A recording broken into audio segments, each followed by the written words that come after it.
오늘 우리에게 주시는 하나님의 말씀은 로마서 6장 3절에서 11절까지의 말씀입니다. 로마서 6장 3절에서 11절까지의 말씀입니다. 함께 읽겠습니다. 세례를 받아 그리스도 예수와 하나가 된 우리는 모두 세례를 받을 때에 그와 함께 죽었다는 것을 여러분은 알지 못합니까? 그러므로 우리는 세례를 통하여 그의 죽으심과 연합함으로써 그와 함께 묻혔던 것입니다. 그것은 그리스도께서 아버지의 영광으로 말미암아 죽은 사람들 가운데서 살아나신 것과 같이 우리도 또한 새 생명 안에서 살아가기 위함입니다. 우리가 그의 죽으심과 같은 죽음을 죽어서 그와 연합하는 사람이 되었으면 우리는 부활에 있어서도 또한 그와 연합하는 사람이 될 것입니다. 우리의 옛 사람이 그리스도와 함께 십자가에 달려 죽은 것은 죄의 몸을 멸하셔서 우리가 다시는 죄의 노예가 되지 않게 하려는 것임을 우리는 압니다. 죽은 사람은 이미 죄의 세력에서 해방되었습니다. 우리가 그리스도와 함께 죽었으면 그와 함께 우리도 또한 살아날 것임을 믿습니다. 우리가 알기로 그리스도께서는 죽은 사람들 가운데서 살아나셔서 다시는 죽지 않으시며 다시는 죽음이 그를 지배하지 못합니다. 그리스도께서 죽으신 죽음은 죄에 대하여 단번에 죽으신 것이요 그분이 사시는 삶은 하나님을 위하여 사시는 것입니다. 이와 같이 여러분도 죄에 대해서는 죽은 사람이요 하나님을 위해서는 그리스도 예수 안에서 살고 있는 사람이라는 것을 알아야 합니다. 아멘.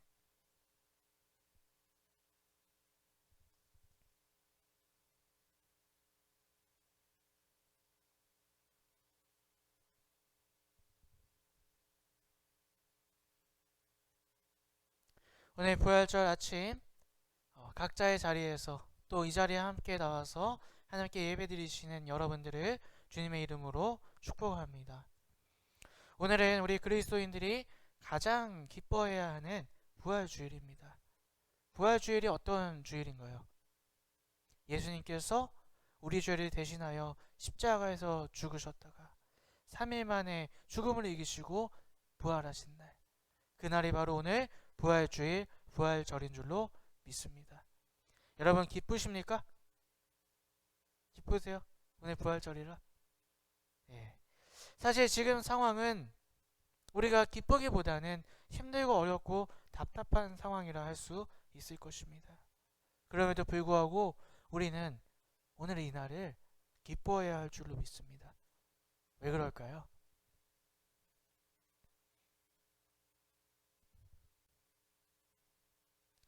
우리가 올림픽이나 아니면 뭐 유명한 스포츠 스타가 이제 해외에서 좋은 성과를 내고 한국으로 올 때가 되면 많은 사람들이 공항에 나가서 마중을 나옵니다. 또 해외에서 좋은 소식들, 우리 한국 사람들이 좋은 소식들이 들려오면 함께 기뻐하고 축하합니다. 사실 그들이 잘한다고 우리가 실질적인 이득을 보는 것은 아닙니다. 실질적으로는 우리와 큰 상관은 없습니다. 하지만 우리가 그들을 왜 환영하고 왜 그들이 잘하는 것에 대해서 우리가 기뻐할까요? 그들이 같은 한국인이기 때문이죠. 그들이 세계에 한국을 빛냈기 때문에 같은 민족으로서 또 같은 국민으로서 우리가 기뻐하는 것입니다. 예수님의 부활도 혹시 이런 의미 때문에 우리가 기뻐해야 되는 것일까요?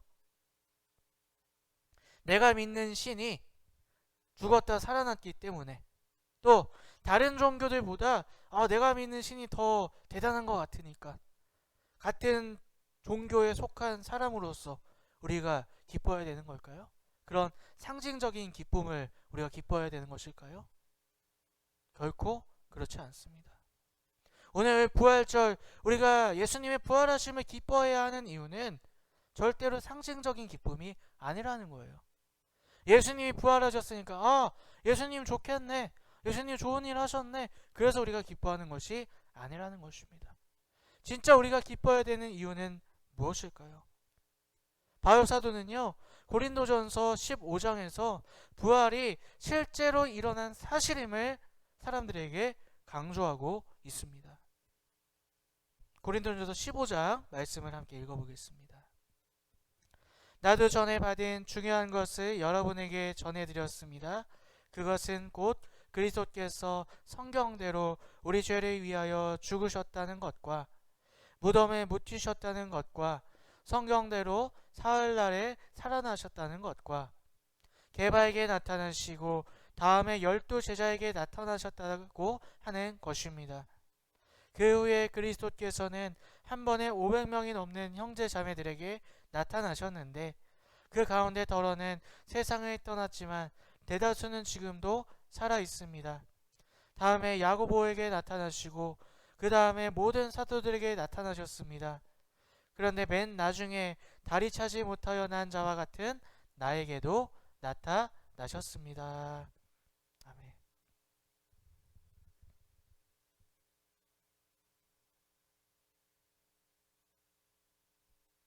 왜 이렇게 바울 사도가 예수님이 다시 살아나신 부활하신 것을 왜 그렇게 강조했던 것일까요?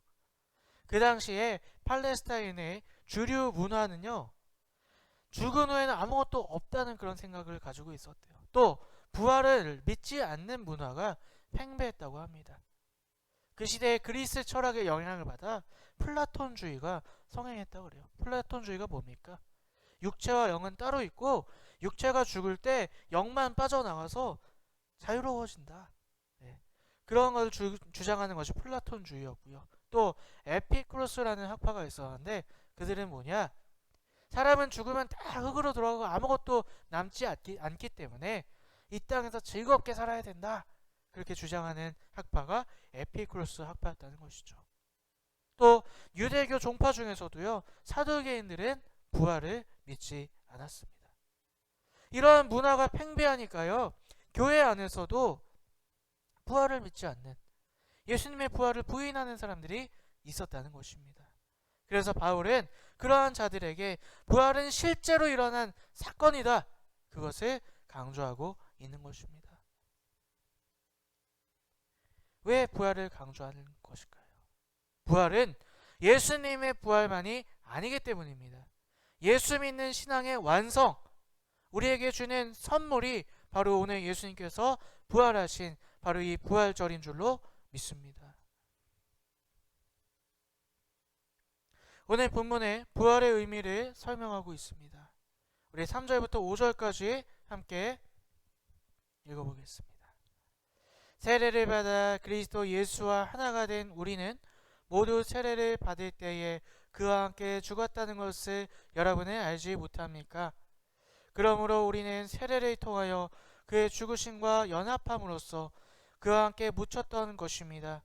그것은 그리스도께서 아버지의 영광으로 말미암아 죽은 사람들 가운데서 살아나신 것과 같이 우리도 또한 새 생명 안에서 살아가기 위함입니다. 우리가 그의 죽으심과 같은 죽음을 죽어서 그와 연합하는 사람이 되었으면 우리는 부활에 있어서도 또한 그와 연합하는 사람이 될 것입니다. 아멘. 오늘 바울 사도가요, 부활의 의미에 대해서 우리에게 자세하게 설명해주고 있습니다. 사람에게는 공통적으로 오는 것이 있습니다. 바로 죽음이라는 것이죠. 그런데 왜 다 죽는 것일까요? 바로 죄 때문입니다. 성경에는 우리의 죽음의 이유가 죄 때문이라고 나와 있어요. 욕심이 잉태한 즉 죄를 낳고 죄가 장성하여 사망을 낳느니라. 모든 사람들이 범죄하였으니 하나님의 영광에 들지 못하였더니. 여러분, 우리가 착각하시면 안 되는 게 있습니다. 죽는 것은 자연스러운 게 아니라는 거예요. 이 세상에서 힘들고 고통스러운 것은 당연한 게 절대로 아니라는 것입니다. 왜요? 죄 때문에 우리가 그렇게 됐다는 거예요. 죄 때문에 죽을 수밖에 없고 죄 때문에 이 땅 가운데서 고통받을 수밖에 없다는 것입니다. 이 죽음은 단순히 우리의 몸만 죽는 죽음을 말하는 것이 아닙니다. 죄로 인하여 우리의 영이 죽고요.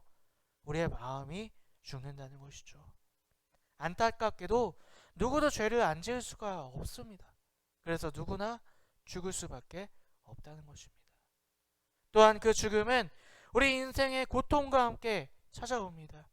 그래서 오랫동안 많은 사람들은 이 고통과 죽음의 문제를 극복하려고 노력했습니다. 어떤 사람은 돌을 닦음으로 그 죽음에서 고통에서 벗어나려 했고, 고행에서 벗어나려 했고, 또 분석하고 연구해서 그 고통과 죽음에서 벗어나려고 노력했습니다. 그러나 아무도 정확한 답을 찾을 수가 없었던 것이죠. 그래서 오늘 예수 그리스도께서 우리에게 오신 것입니다. 그분이 십자가 지심으로, 그분이 죽었다가 다시 부활하심으로 그 문제를 해결해 주신 것입니다. 바로 부활은 죽음의 문제, 죄의 문제를 해결해 주신, 나에게 주신 선물인 줄로 믿습니다. 오늘 관계의 문제, 건강의 문제, 물질의 문제로 고통당하며 그 문제들의 근원인 죄와 죽음에서 벗어나지 못하는 나를 위하여 그것을 해결하시러 예수님께서 오셨다는 것입니다. 그리고 그 증표가 바로 부활인 줄로 믿습니다. 그런데 그분이 어떻게 죄와 죽음의 문제를 해결해 주신 것일까요?